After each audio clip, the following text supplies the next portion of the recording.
Some of you have seen me talking about this book, Anointed with Oil, How Christianity and Crude Made Modern America. I have been reading through it. It's a lot, but it basically covers how deep the connection between the fossil fuel industry and religious organizations go.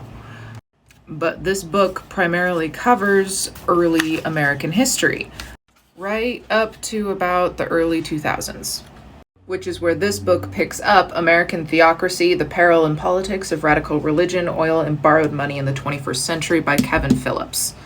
He's an ex-Republican political strategist turned independent and author. This one, again, I haven't had a chance to fully deep sift through and look through the references, but it does cover the subjects that I generally cover here on this page a lot more in depth.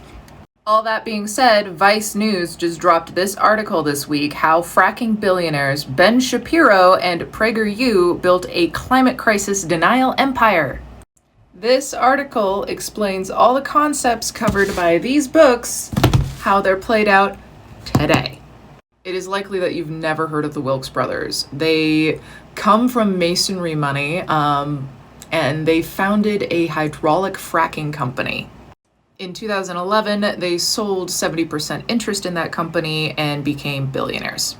They are major conservative funders for the Daily Wire, PragerU, and the 2016 presidential campaign of Senator Ted Cruz.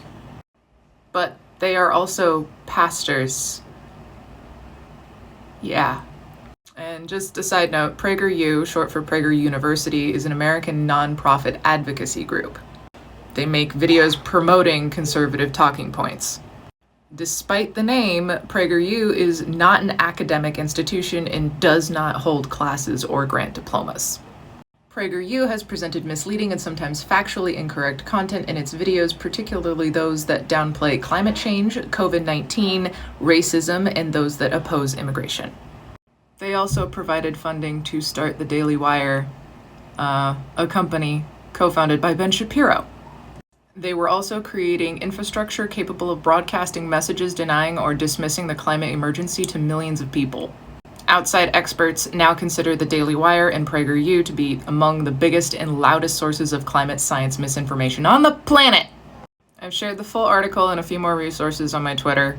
You can go to the link in my bio, find me all the other places, but also check out my petitions and links, where I have a wide variety of resources on how to take on the oil industry, but specifically check out my climate actions section.